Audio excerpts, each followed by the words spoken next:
la deuxième partie de notre méditation sur la providence et le mystère du mal.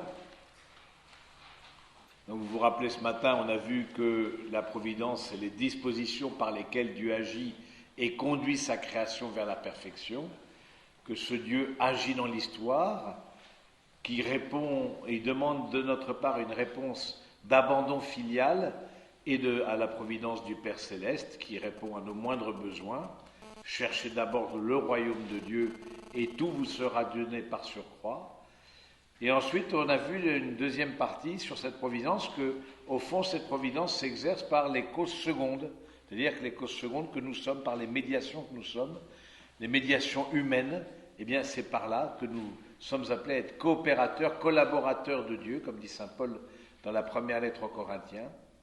Et nous en sommes donc arrivés au numéro 308. C'est une vérité inséparable de la foi en Dieu, le Créateur. Dieu agit en tout agir de ses créatures. Il est la cause première qui opère dans et par ses causes secondes. Car c'est Dieu qui opère en nous à la fois le vouloir et l'opération, même au profit de ses bienveillants, l'opération même au profit de ses bienveillants desseins. Loin de diminuer la dignité de la créature, cette vérité la rehausse. Tirée du néant par la puissance, la sagesse et la bonté de Dieu, elle ne peut rien si elle est coupée de son origine, car la créature sans le Créateur s'évanouit, encore moins peut-elle atteindre sa fin ultime sans l'aide de la grâce. Alors ça, c'est un autre aspect qui est traité justement dans la partie des causes secondes. Dieu qui opère en nous, car c'est Dieu qui opère en nous à la fois le vouloir et l'opération, même au profit de ses bienveillants desseins. Ben voilà, c'est chaque fois en tout cas qu'on reconnaît un bon désir en nous, eh bien nous voyons aussi la trace du Seigneur. Et je pense que c'est important aussi que nous puissions souligner dans les bons désirs des autres la présence du Saint-Esprit. Que le Saint-Esprit agit en nous. Alors, vous me direz, mais est-ce que c'est pas un peu facile de dire, ben voilà, les bons désirs, ça vient de Dieu, et puis les mauvais désirs, c'est nous et c'est le Satan, et au fond, Dieu, se lave les mains, et... Alors, en tant que tel, Dieu ne peut pas inspirer un mauvais désir dans le cœur de l'homme et de la femme, désir de violence, désir de vengeance, désir de malhonnêteté, désir de... tous les mauvais désirs, toutes les formes de mauvais désirs que l'on peut voir, et peut-être désir d'orgueil, de domination, d'égoïsme, voilà, tout ça qui au fond ne nous aide pas. Ce n'est pas Dieu qui en est à la source. En revanche, même si dans ces désirs et dans ces actions qui sont inspirées par ces désirs, eh bien, c'est en soi des actions mauvaises, mais Dieu sait tirer le bien du mal. Et là, je pense que c'est ça le point. Au fond, c'est Dieu agit en tout agir de ses créatures. C'est quand même très fort de dire ça. Dieu agit en tout agir de ses créatures. Mais alors, même le pire des bourreaux, même le pire, etc., Dieu agit en tout agir de ses créatures. Il est la cause première qui opère dans et par les causes secondes. Alors, comme on le dit souvent, Dieu n'a pas voulu le mal, il a voulu la liberté. Il n'a pas voulu le mal, il le permet. Mais quelque part, cette permission... on le voit dans le livre de Job, par exemple. Je vous invite à lire le début du livre de Job, où justement on voit le démon. On parlera du démon plus tard dans nos méditations mensuelles, dans nos haltes spi. Mais on voit le démon qui, quelque part, sort avec la permission de Dieu. Il y a une forme de permission mystérieuse et qui parfois nous surprend, mais on se dit pourquoi ça, pourquoi autant de déchaînement de violence, de haine, et là le catéchisme tout bonnement qui nous dit Dieu agit en toutes ses créatures. Voilà, donc la deuxième partie qui plutôt peut nous vraiment touche le cœur même de notre méditation, c'est la providence et le scandale du mal. Alors je lis. Si Dieu le Père Tout-Puissant, Créateur du monde ordonné et bon, prend soin de toutes ses créatures, pourquoi le mal existe-t-il? À cette question, aussi pressante qu'inévitable, aussi douloureuse que mystérieuse, aucune réponse rapide ne saurait suffire. C'est l'ensemble de la foi chrétienne qui constitue la réponse à cette question. La bonté de la création, le drame du péché, l'amour patient de Dieu qui vient au-devant de l'homme par ses alliances, par l'incarnation rédemptrice de son Fils, par le don de l'Esprit, par le rassemblement de l'Église, par la force des sacrements, par l'appel à une vie bienheureuse à laquelle les créatures libres sont invitées, d'avance à consentir, mais à laquelle elles peuvent aussi d'avance, par un mystère terrible, se dérober. Il n'y a pas un trait du message chrétien qui ne soit, pour une part, une réponse à la question du mal. Ne perdons pas de vue, mes amis, que la question du mal, de l'injustice, de la souffrance des innocents particulièrement, est un obstacle majeur à l'évangélisation. Ça reste de l'ordre du scandale, parce que nous ne sommes faits ni pour souffrir ni pour mourir. Et donc, je pense qu'il ne faut pas se voiler la face. Combien de personnes se sont détournées de Dieu à l'occasion d'une épreuve, mais combien parfois aussi s'en sont rapprochés. C'est le mystère de la liberté de chacun, et parfois tour à tour dans nos vies ça a été et l'un et l'autre. Donc on n'est pas nous les bons ici, le carré des justes, et en dehors les pécheurs. Non, en nous-mêmes on rencontre et l'un et l'autre. Donc c'est intéressant de dire au fond tout le message chrétien, la personne de Jésus, et il n'y a pas un trait du message qui ne soit pas pour une part une réponse à la question du mal, en italique dans le texte, c'est-à-dire vraiment important. C'est vrai qu'il n'y a pas un trait. Je me souviens d'une conférence qu'a donnée Monseigneur Léonard, peut-être vous le connaissez, Monseigneur Léonard, archevêque de Malines-Bruxelles, une conférence qu'il avait donnée au JMJ de Madrid, durant lesquelles j'accompagnais un groupe de jeunes. Et j'étais très touché par cet homme qui est à la fois un grand théologien, à la fois assez incompris dans son diocèse, voire rejeté, mais je le trouve très spirituel, très bon. Il dit les choses, quoi, donc ça ne plaît pas toujours à tout le monde. Et il disait, au fond, quelque part, l'existence de Dieu rend plus scandaleuse encore la question du mal. Parce que si on pense en un Dieu qui en plus est tout-puissant et qui en même temps laisse agir comme il laisse agir, on ne comprend pas. Et en même temps on nous dit c'est volonté de Dieu, on ne comprend encore moins. Et que Dieu agit dans toutes ses créatures. Et c'est vrai que je me souviens comme ça d'un dialogue, j'avais donné un témoignage dans des BTS comme ça, pour inviter, quand j'étais aumônier étudiant, à participer à l'aumônerie étudiante, etc. Puis il y a des jeunes musulmanes qui étaient venus me parler à la fin du témoignage et qui me posent la question, est-ce que vous vous êtes un jour rebellé contre Dieu? Je lui dis, non, parce que c'est pas trop ma nature, mais parfois, nous jamais. Tout est volonté de Dieu. Alors là, j'étais un peu interloqué, tout est volonté de Dieu. La souffrance des innocents est volonté de Dieu. Alors du coup, c'est compliqué d'agir comme ça. Alors ils étaient jeunes parce qu'ils étaient en études. Je pense que d'autres auraient peut-être dit autrement, plus avancés dans leur foi. Mais en tout cas, pour nous chrétiens, l'existence du mal sans un Dieu qui prenne sur lui notre souffrance, eh bien, est juste intolérable et a de quoi rendre athée. Vraiment athée. Et je pense que si Jésus n'existait pas, je pense que je serais athée. Parce que précisément, il y a là une contradiction dans les termes qui est massive et qui pour l'intelligence est un défi. Un Dieu tout-puissant, mais en même temps qui serait comme une masse compacte, qui nous regarde d'en haut et qui ne fait rien et qui en même temps tout est volonté de lui, et qui en rien se laisse toucher, mais comment ne pas se rebeller? Voire se détourner, voire dire ben non, je n'y crois pas. Mais j'aime bien cette phrase de la petite Thérèse de l'Enfant Jésus, car il me faut un Dieu qui prenne ma nature, qui devienne mon frère et qui puisse souffrir. Car il me faut un Dieu qui prenne ma nature, qui devienne mon frère et qui puisse souffrir.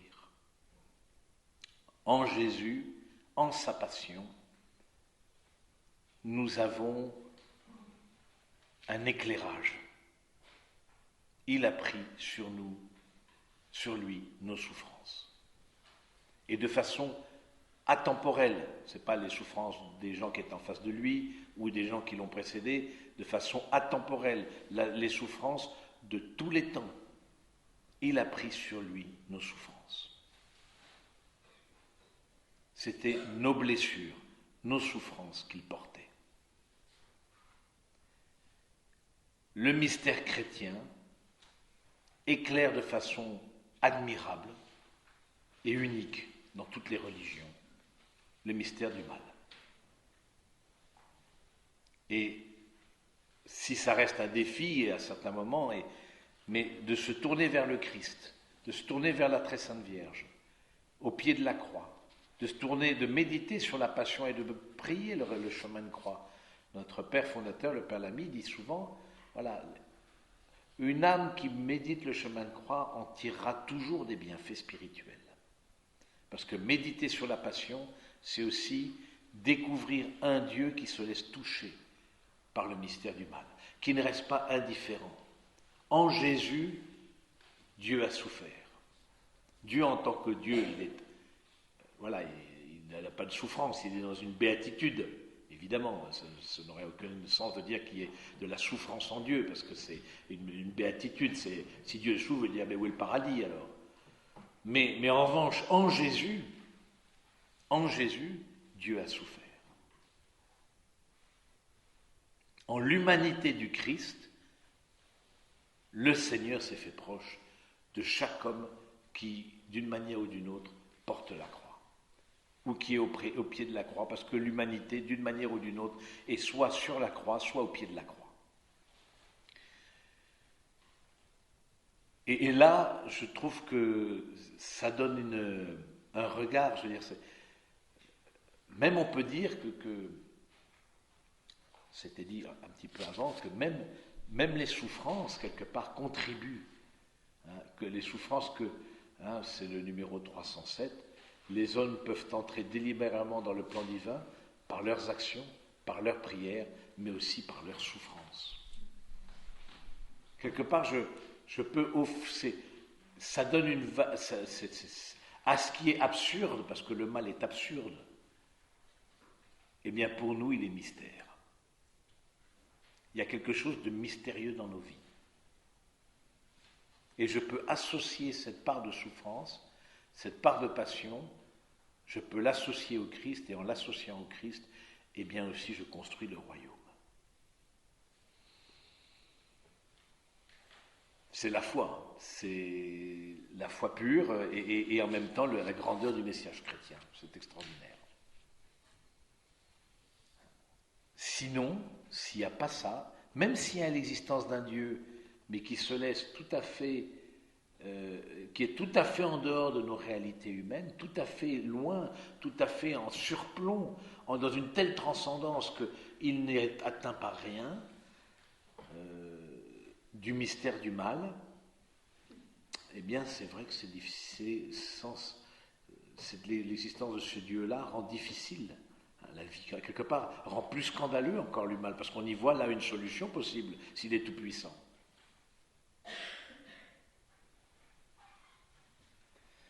Alors moi je crois que c'est toute une vie pour méditer là-dessus, mais tout le message chrétien est pour une part, une réponse à la question du mal. Que ce soit les sacrements, que ce soit le mystère de la Vierge Marie, que ce soit le mystère de l'incarnation, que ce soit le mystère évidemment de la rédemption et du salut de Jésus qui s'offre pour nous, que ce soit le mystère de l'Église, le mystère de l'Église, est aussi, qui elle-même est pécheresse et atteinte par le mystère du mal, mais aussi en est, d'une manière ou d'une autre, apporte une réponse.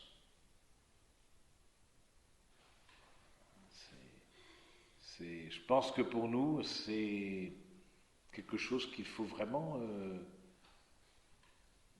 vraiment méditer, parce que c'est là où on va grandir spirituellement.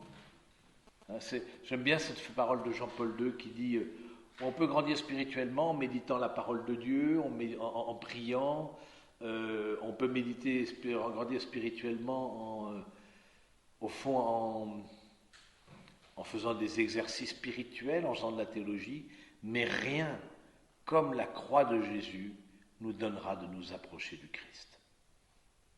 Rien ne peut plus nous associer au Christ que sa passion. Rien ne peut nous faire connaître davantage Jésus que sa passion et que d'avoir part à sa passion.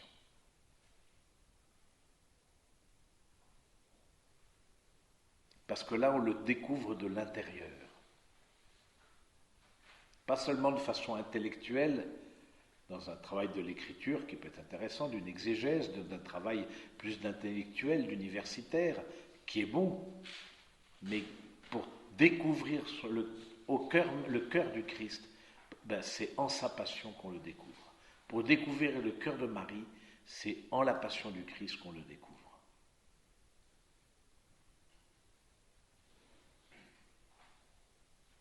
Et c'est pour ça que c'est l'importance de participer à l'Eucharistie, parce que l'Eucharistie, c'est l'actualisation de l'unique sacrifice du Christ.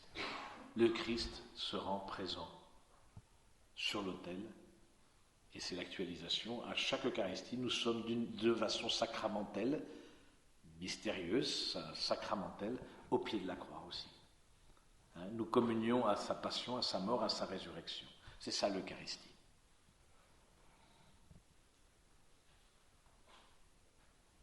Et si nous communions, c'est précisément pour avoir la force intérieure, parce que nous sommes faibles, parce que nous trébuchons, parce que nous sommes scandalisés, parce que nous ne comprenons pas, parce que l'absurde n'est pas fait pour notre intelligence. Eh bien, nous voulons communier au corps du Christ pour, spirituellement ou de façon matérielle, nous voulons communier au corps du Christ pour être éclairés.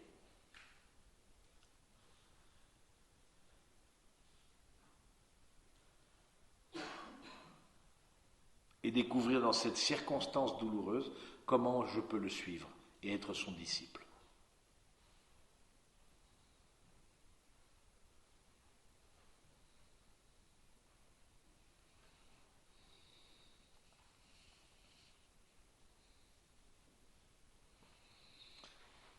Le numéro 310. Mais pourquoi Dieu n'a-t-il pas créé un monde aussi parfait qu'aucun mal ne puisse y exister? Selon sa puissance infinie, Dieu pourrait toujours créer quelque chose de meilleur. Cependant, dans la sagesse et sa bonté, Dieu a voulu librement créer un monde en état de voie vers sa perfection ultime, en cheminement. Ce devenir comporte dans le dessein de Dieu, avec l'apparition de certains êtres, la disparition d'autres, avec le plus parfait, le moins parfait. Avec les constructions de la nature aussi, les destructions. Avec le bien physique aussi, existe aussi le mal physique. Aussi longtemps que la création n'a pas atteint sa perfection. Donc c'est ça, une citation de saint Thomas d'Aquin. Au fond, quelque part, le fait que le monde soit en cheminement fait que forcément, il y a toujours eu des tremblements de terre. Le léopard a toujours dévoré la gazelle, même avant le péché originel. Je veux dire, c'est le fait qu'il y ait une certaine mort à quelque chose et naissance d'autre a toujours existé. Mais après, ce qu'il dit était vraiment, je trouve que c'est... Parce qu'on se dit, mais pourquoi il n'a pas laissé créer une création parfaite d'un coup? Pourquoi on n'est pas déjà dans la gloire d'un coup? Parce qu'on peut se poser la question, pourquoi ça? Pourquoi est-ce qu'on est en état de voie, une statuvier, c'est en cheminement, pourquoi c'est comme ça? C'est intéressant de se poser la question, pourquoi est-ce qu'on n'a pas déjà été créé dans la gloire quand Dieu sera tout en tous, et puis c'est tout. D'une certaine manière, le Christ ne serait jamais venu. Et vous vous rappelez cette phrase que l'on chante dans l'exultète de la vigile pascale. L'exultète, c'est juste avant, si je ne me trompe pas, l'évangile, dans la vigile pascale, c'est-à-dire la veille du jour de Pâques. Eh bien, on chante l'exultète, où il y a plusieurs lectures. C'est une cérémonie particulièrement longue, justement parce qu'on célèbre la résurrection. Et à un moment donné, il est dit « Bienheureuse faute qui nous valut un tel Rédempteur ». Bienheureuse faute qui nous valut un tel Rédempteur. Quelque part, alors il faut le comprendre, il faut faire attention aussi à la manière dont on dit les choses. Là-dessus, sur ce sujet-là, faites attention, il y a des gens pas forcément éclairés qui disent à quelqu'un qui a perdu son travail, perdu sa femme, à qui on a découvert un cancer généralisé, tu es comblé de grâce et de bénédiction, Dieu t'aime comme jamais. Ça veut rien dire. Ça c'est... Il y a eu parfois des gens peu éclairés qui ont dit ça et ont scandalisé et ont détourné de Dieu.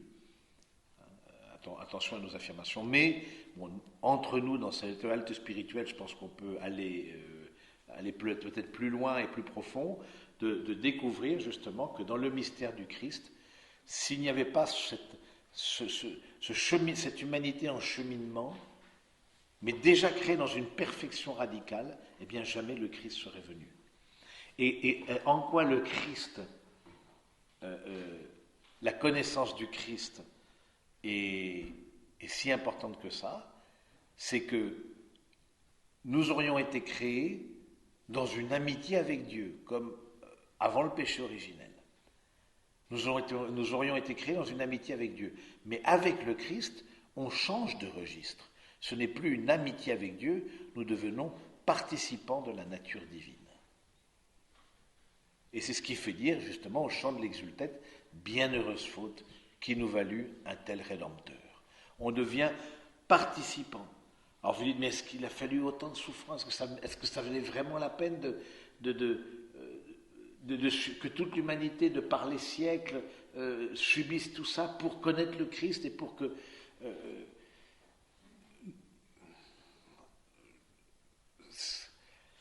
On peut se poser la question, mais en même temps, on ne connaît pas, nous, ce que veut dire être dans la gloire et ce que veut dire d'être dans la pleine communion avec Dieu, y compris avec notre corps. On ne sait pas, mais ce que l'on pressent en tout cas, et on fait confiance aux paroles de Jésus, le connaître lui est l'accomplissement de toute humanité. Et en même temps, l'élèvement. Dieu s'est fait homme pour que l'homme devienne Dieu. C'est-à-dire, mais par participation, on est participant de la nature divine. C'est toute chose qu'une simple amitié. C'est autre chose que d'être enfant de Dieu. Comme baptisés, nous sommes participants en Jésus de la nature divine. Nous ne sommes pas Dieu et nous, etc., dans une amitié, comme on peut avoir une amitié, etc. C'est que dans l'humanité du Christ, on est comme intégré, disons, on participe à la béatitude de Dieu. C'est-à-dire que ça n'a aucune commune mesure. C'est ce que dit saint Paul, les souffrances du temps présent n'ont aucune commune mesure avec la gloire qui nous attend.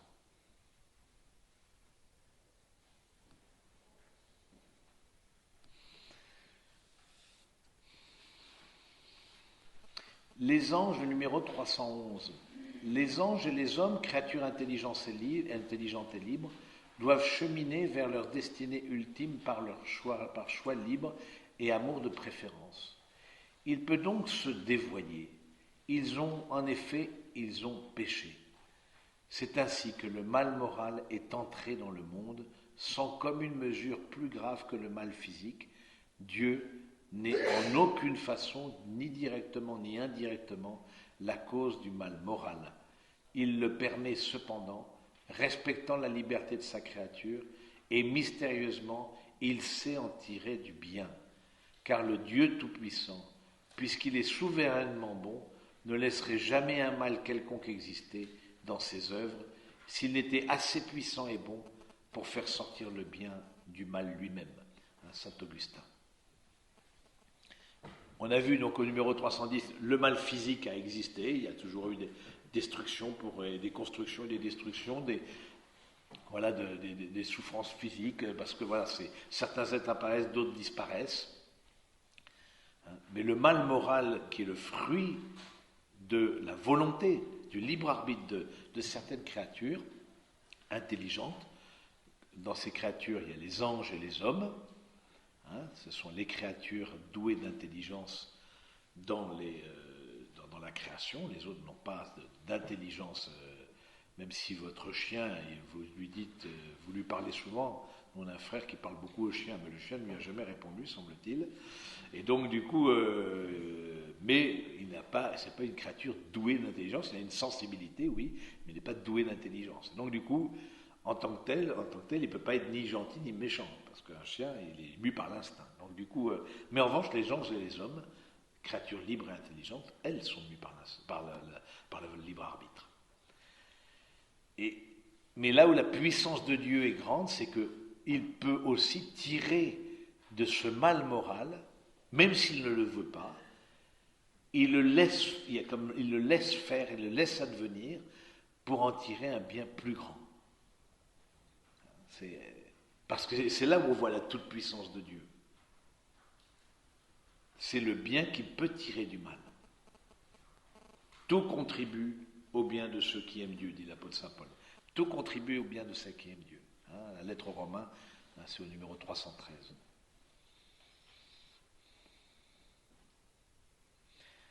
Ainsi, avec le temps, on peut découvrir que Dieu, dans sa providence toute puissance, peut tirer un bien des conséquences d'un mal, même moral, causé par ces créatures. Ce n'est pas vous, dit Joseph à ses frères, qui m'avez envoyé ici, c'est Dieu. Le mal que vous aviez dessein de me faire, le dessein de Dieu l'a tourné en bien, afin de sauver la vie d'un peuple nombreux. On parle de Joseph, Joseph dans l'Ancien Testament, pas Saint Joseph, bien sûr. Donc, Joseph dans l'Ancien Testament, donc en Genèse 45, Joseph qui est vendu par ses frères, à une caravane qui passait par là, etc. Et ils disent à leur père, somme toute, il a été mangé par une bête sauvage, et en fait, ils le retrouvent à la cour de Pharaon comme le bras droit de Pharaon. Et les frères ne le reconnaissent pas, et ensuite, eux, évidemment, lui, Joseph, qui a grandi, reconnaît ses frères, leur adresse la parole en hébreu, et ensuite... et leur dit, c'est Dieu qui m'a envoyé là. Même si vous m'avez vendu à une caravane pour esclaves, mais d'une certaine manière, le Seigneur m'a mis à la droite de Pharaon. Si vous n'aviez pas fait ça, je ne pourrais rien pour mon peuple aujourd'hui. Alors qu'aujourd'hui, je suis un homme de pouvoir. Et je peux faire beaucoup pour mon peuple. Sauver la vie d'un peuple nombreux.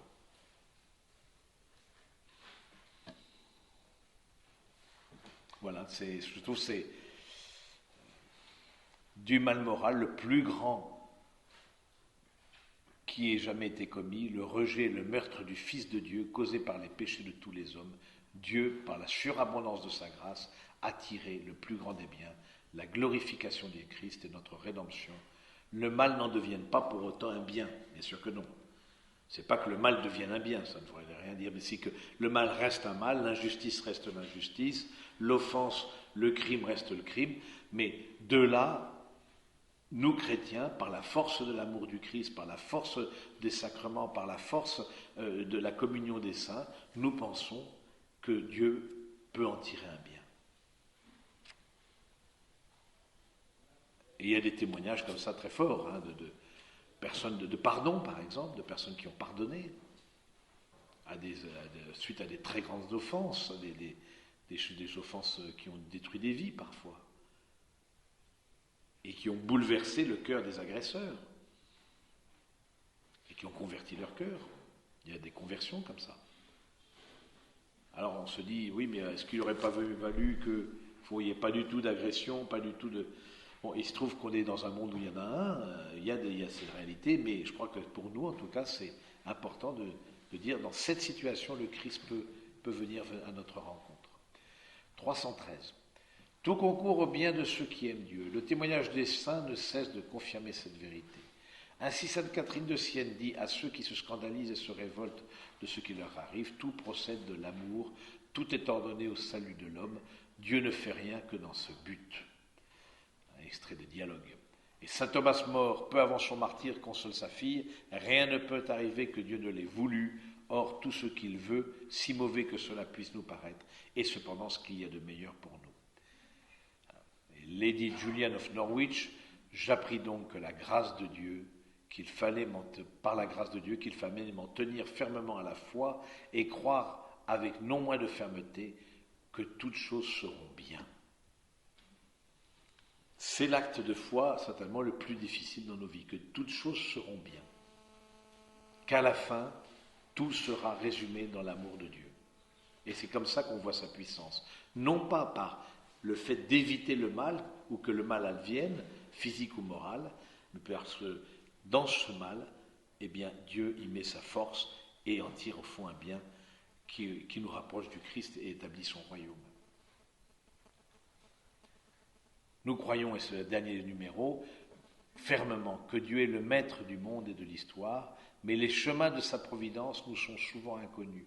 Ce n'est qu'au terme, lorsque prendra fin notre connaissance partielle, lorsque nous verrons Dieu face à face, 1 aux Corinthiens, que les voies nous seront pleinement connues, par lesquelles, même à travers les drames du mal et du péché, Dieu aura conduit sa création jusqu'au repos du sabbat définitif, en vue duquel il a créé le ciel et la terre.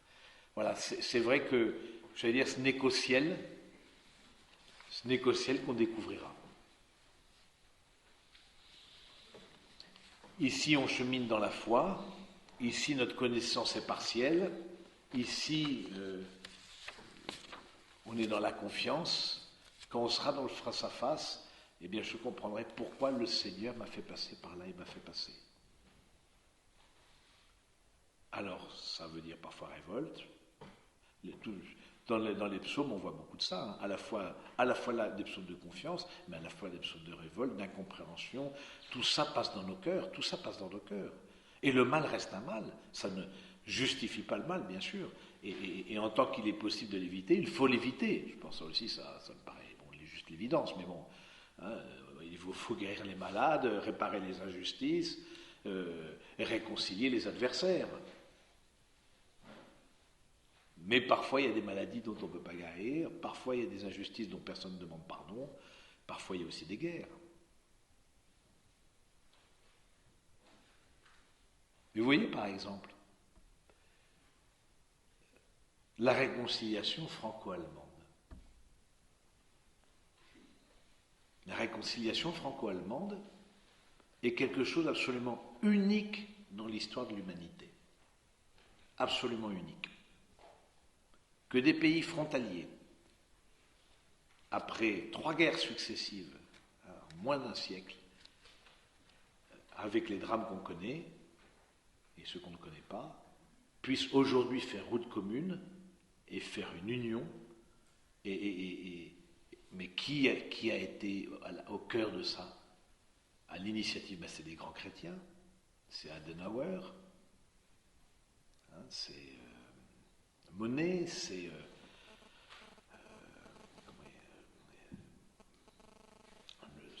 l'italien, là je ne me souviens plus son nom.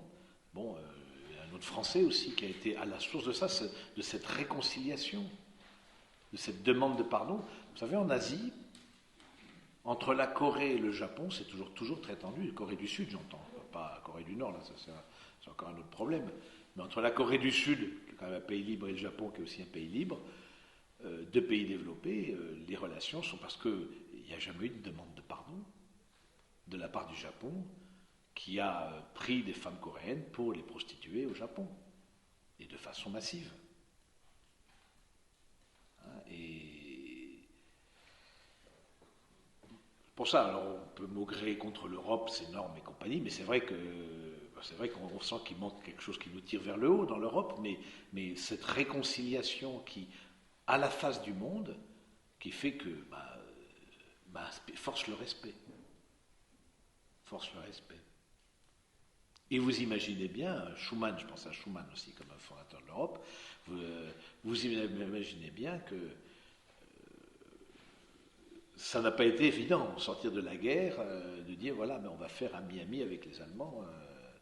Ceux qui faisaient ami-ami, c'était les collabos. Donc voilà, mais c'est ça, d'un mal ô combien grand qu'est la guerre, et bien par la force de l'Évangile, et nous rappelons-nous que le drapeau européen, c'est les 12 étoiles de la Très Sainte Vierge dont il est question dans l'Apocalypse.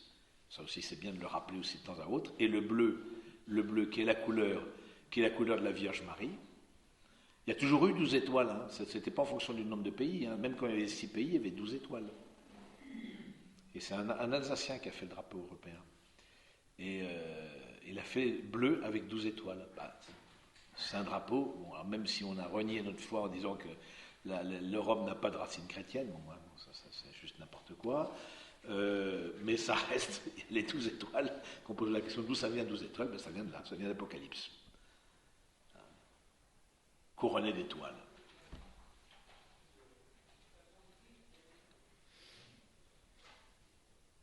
Au cœur de l'Europe, il y a le mystère chrétien, et au cœur de cette réconciliation.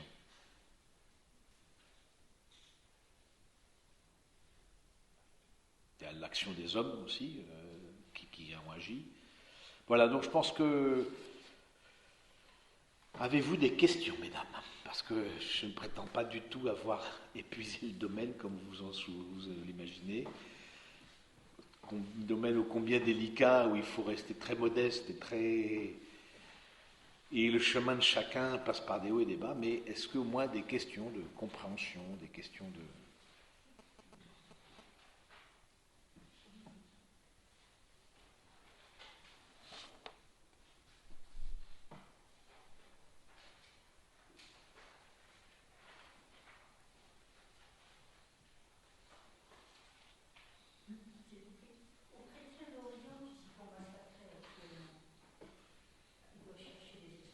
Ah oui.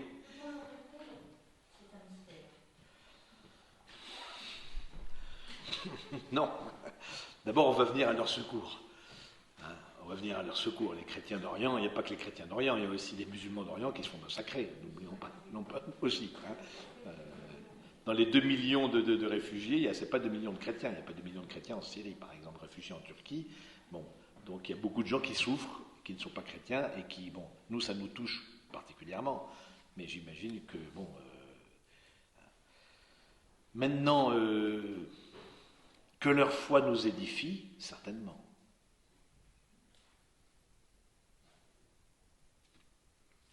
Hein, nous qui parfois sommes timorés, nous qui parfois sommes...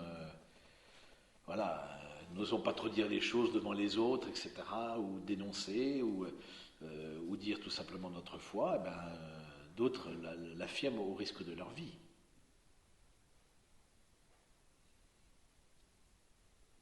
Nous croyons que d'une manière ou d'une autre, quelque chose de plus beau va en sortir, et plus grand. Comment, j'en sais rien. Je ne suis pas Dieu. Mais je crois que fermement que quelque chose de beau et de grand va en sortir. Et que si la femme ne passe pas par les douleurs de l'accouchement, jamais elle pourra donner la vie.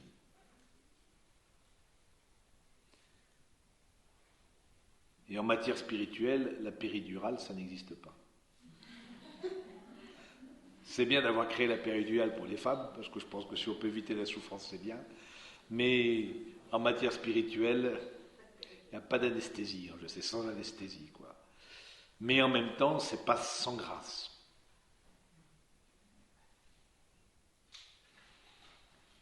Voilà, vous voyez un cas qui nous touche, bien sûr, qui nous bouleverse tous, mais on se dit, il y a une injustice massive, il y a une barbarie inouïe en face.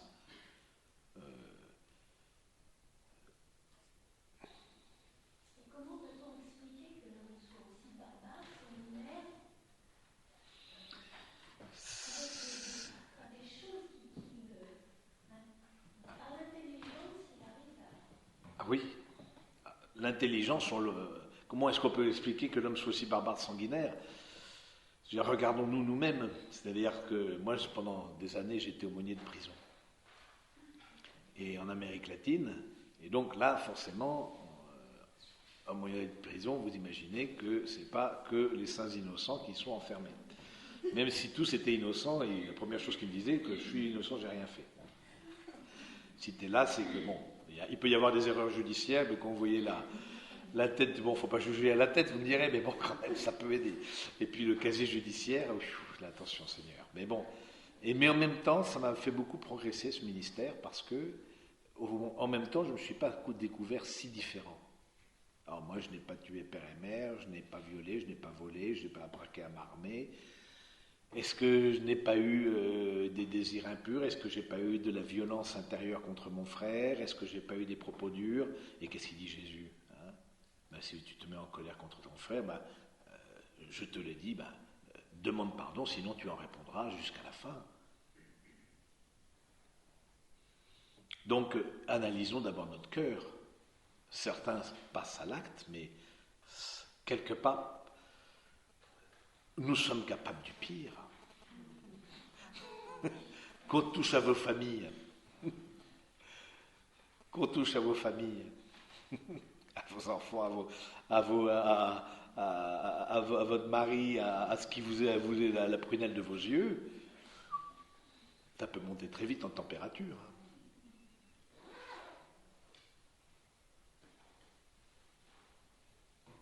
C'est pour ça qu'on a besoin de Jésus, pour réconcilier l'homme, pour être sauvé de ça. Parce que livré à nous-mêmes, on ne vaut pas mieux. Alors on ne passe pas à l'acte, bien sûr, parce que bon, voilà, on a une éducation, je ne pense pas que personne ici viendrait à décapiter de ses propres mains quelqu'un d'autre. Alors, ce serait un tel aveuglement, ce serait bon, mais c'est même pas envisageable.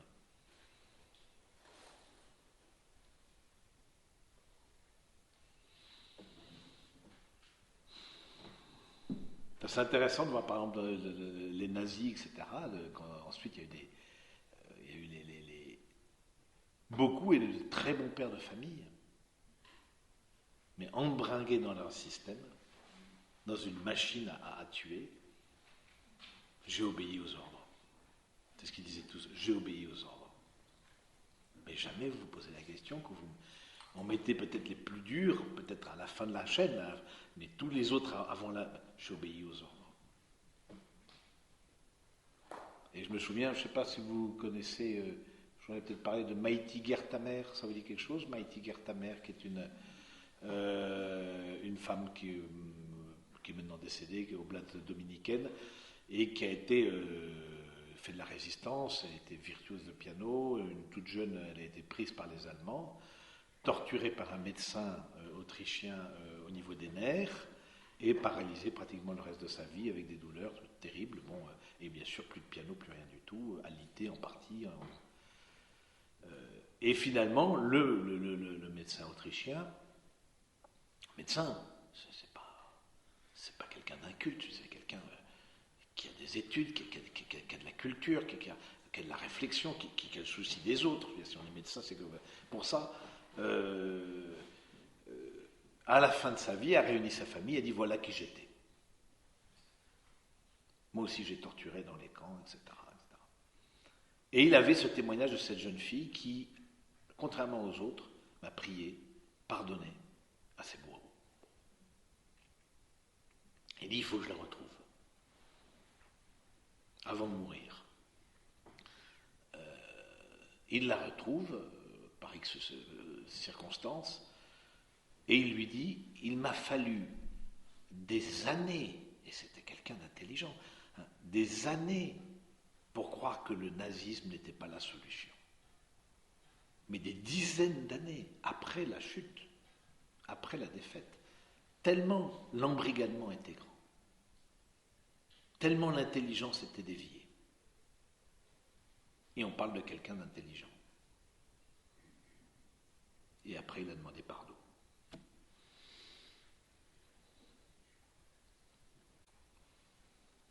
Donc voilà, je pense qu'il faut rester là-dessus très, modeste. Tous, nous sommes capables de beaucoup de choses terribles et il faut demander au Seigneur qui nous en préserve. C'est pour ça qu'on a toute la vie spirituelle qui nous aide à devenir meilleurs.